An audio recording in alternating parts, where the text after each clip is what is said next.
This installation video will cover many touch-free pull-down kitchen faucets. This faucet can be installed on a one-hole application without a deck plate and on a three-hole application with a deck plate. For this video installation, we'll be using the Lita touch-free pull-down kitchen faucet. This product should be installed in accordance with all local and state building codes. These are the recommended tools that you'll need for this installation: a Phillips screwdriver, 2 adjustable wrenches, and some safety goggles or glasses. Additional helpful tools are a power drill, flashlight, and a cleanup cloth. Some installations may require new supply lines, shut-off valves, or other additional tools and parts which are not covered in this video. Now, you've already removed your old faucet and cleaned the area of the sink where your new faucet will go. Your water supply valves are shut off, so let's get started. Take your new faucet out of the box. You should have the following items: 1 pre-assembled faucet with supply lines, 1 tight seal mounting plate and 1 metal deck plate, 1 single post ring, 1 mounting lock nut, 1 horseshoe mounting washer, 1 pull-out hose weight, 4 mounting screws, 1 pull-out hose clip, 1 control box, and your AC power adapter. Before installing your new faucet, you'll need to do a little disassembling of some parts that you'll be using later. Unthread and save the plastic pull-out hose nut from the mounting post. Remove the pull-out hose from the faucet and set it aside for the moment. When installing the faucet into any sink, be sure to check that there are no sharp edges on the mounting holes before inserting any hoses. To install your new faucet onto a one-hole sink, first slide the single post ring over the supply tubes, wires, and threaded shank. Then, making sure not to pinch or cut any of the tubes or wires on the edge of the hole, feed them down into the hole and set the faucet onto the sink top. If you're mounting the new faucet onto a three-hole sink, you'll use this deck plate to cover the holes. For either the one-hole and on a three-hole application, the remaining steps are the same. Now, go under the sink and move the faucet's tubes and wires out of the way, and then make sure that the metal bumps on the horseshoe metal washer are facing up. As you slide it up over the threaded mounting post, and then thread the long mounting nut onto the post to secure it to the sink. It's a good idea to have someone topside to make sure you tighten it on straight. Then rethread and hand tighten the plastic pull-out hose nut back onto the end of the faucet's threaded mounting post. Notice that the supply tubes and hoses are numbered. Then return topside and have a look at your control box. Notice that the threaded mounts on the top are numbered, 1 and 3, and the green cap in the middle is number 2. Then on the bottom of the control box, there are 2 hoses already attached to both sides that are numbered 4 and 6, and the green cap in the middle is number 5. Go back under the sink to match and connect the numbered tube hoses to their matching numbers on the control box. No tools are necessary. Simply connect by hand tightening numbers 1 and 3, and attach hose number 2 by pushing the hose firmly into the hole. If you ever need to remove, firmly push on the cap and pull the hose out. Now that you have all the hoses connected to the control box, you'll want to mount it under the sink. If your under the sink cabinet walls are drywall, you need to use appropriate drywall anchors, which are not provided.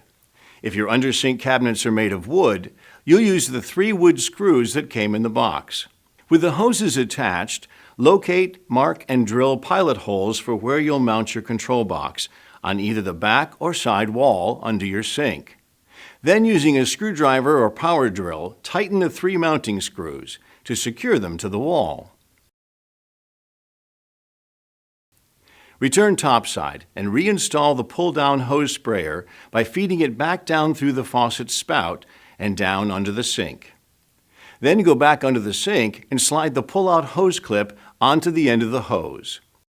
Notice that the pull-out hose is number 5, which connects to the number 5 green cap on the lower side of the control box. Push it up firmly to insert. No tools are needed to attach the spray hose weight.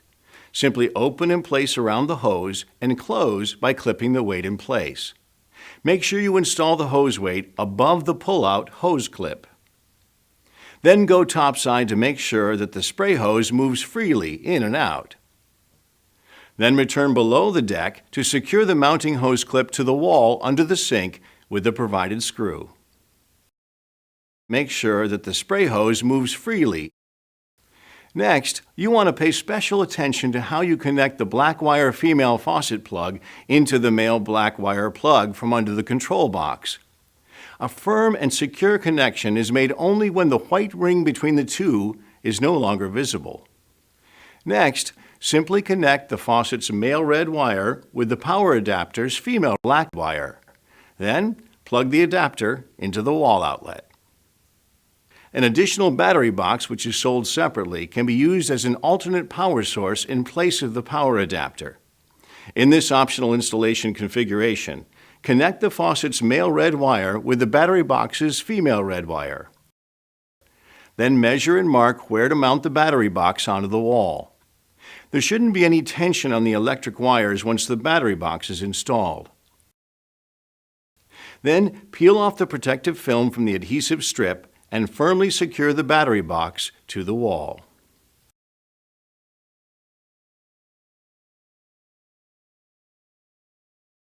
Now you're ready to connect the provided water supply lines to the inlet. Locate the water supply lines at the bottom of the control box.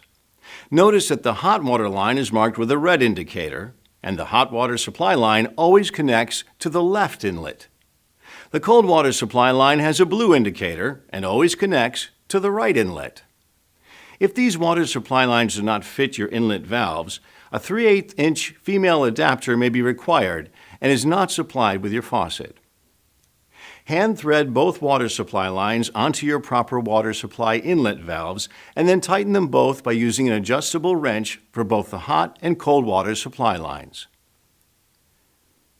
All that's left to do now is to check for leaks. Go back under the sink and turn on the hot and cold water valves. Make sure the water lines are not dripping or spraying any water. Return topside, and before you run any water, be sure to unscrew the spray head from the faucet and run your water full for about 15 seconds on both hot and cold to clean out the line. Again, check for any leaks. Screw back on the spray head and also check to see that the faucet's handle is functioning properly.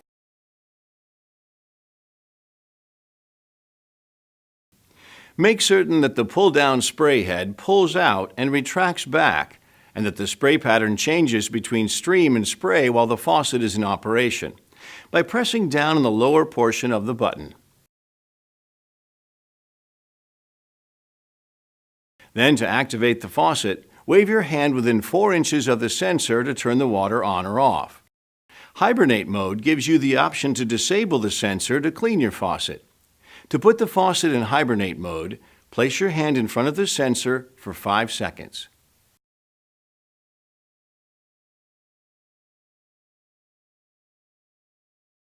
Repeat, and the sensor is awake again.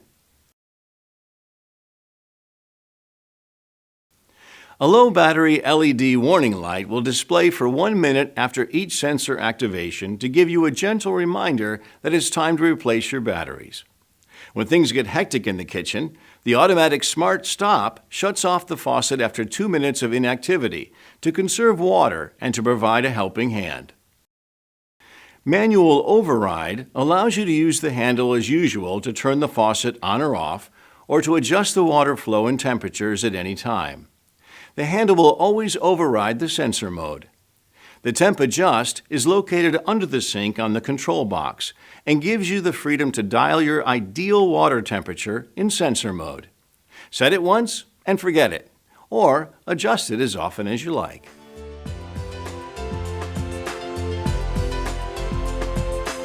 We hope this video has made your DIY experience a success. Visit us at PfisterFaucets.com for more tips and tools for your DIY projects. At Pfister, your experience matters to us, and we are committed to providing you the finest products and the best customer experience. If you have any questions or concerns, feel free to contact us online or at our toll-free telephone number displayed in your screen. Because at Pfister, it's the experience that matters.